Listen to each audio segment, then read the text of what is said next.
हमसे ये सोच कर कोई वादा करो, एक वादे पे उम्रें गुजर जाएंगी। ये है दुनिया, यहां कितने अहले वफा बेवफा हो गए देखते देखते।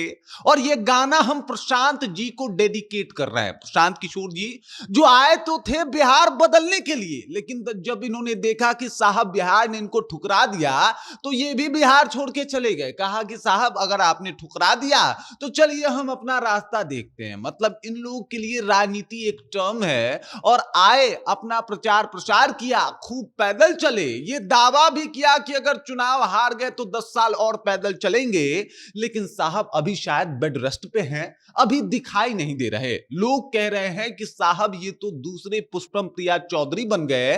जिस तरीके से पुष्पम प्रिया चौधरी आई थी, पूरा भौकाल मचाई थी, भले चुनाव हार गई थी और उसके बाद गायब हो गई थी, ठीक उसी तरीके से प्रशांत किशोर आए, प्रशांत किशोर भौकाल मचाए, पूरा कुंडली लोगों का लेके घूम रहे थे। और अभी उनका लोकेशन तक पता नहीं चल रहा है, कहां है प्रशांत किशोर। उस वक्त जब बिहार को एक ऐसे नेता की जरूरत है जो बिहार के आम जनता के मुद्दों को लेके जो है वो लोगों के बीच पहुंच सके, या फिर नेताओं के पास जाके आवाज उठा सके। अब पूरी कहानी क्या है, सब कुछ आपको विस्तार पूर्वक बताएंगे, समझाएंगे। लेकिन उससे पहले मेरा परिचय जान लीजिए। मेरा नाम है रजत और आप जनता जंक्शन देख रहे हैं। आपको बता दूं कि जिस तरीके से प्रशांत किशोर साहब अभी बिहार को छोड़ के चले गए हैं, ये बातें बता रही है कि बिहार के राजनीति में अस्थिरता है।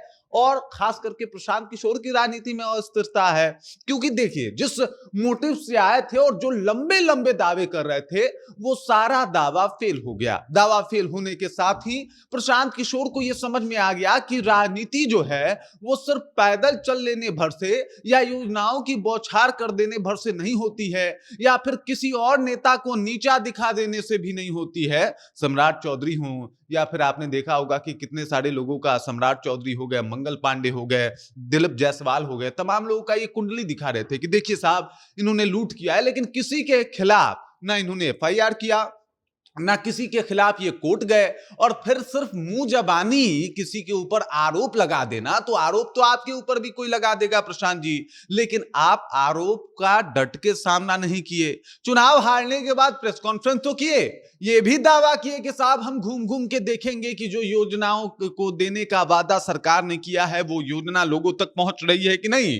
लेकिन अफसोस, घूम घूम के देखने का सिर्फ वादा ही रहा। इस वादे में भी फेल हो गए प्रशांत किशोर, और जाने बिहार छोड़ के कहां चले गए। ढूंढ तो लोग इनको भी रहा है, क्योंकि दावे बड़े मजबूत थे। लोगों के मन में था कि चलिए इस बार भर देख लेते हैं, अगली बार पक्का इनके ऊपर भरोसा कर लेंगे। लेकिन अब सवाल यह है कि क्या प्रशांत किशोर पे वाकई भरोसा अब लोगों को हो पाएगा।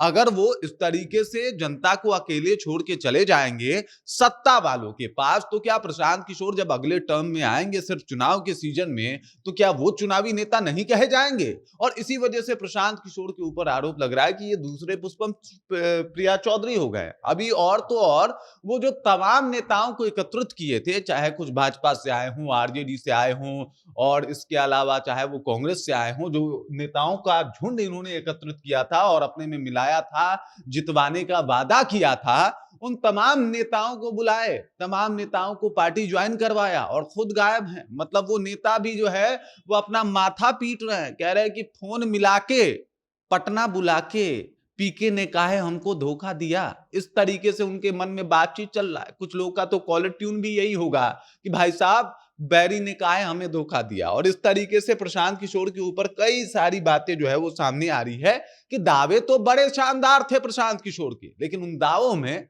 सच्चाई नहीं थी। वो दावे जमीनी हकीकत से परे थे, वो दावे सिर्फ दावे थे, चुनावी एजेंडे थे।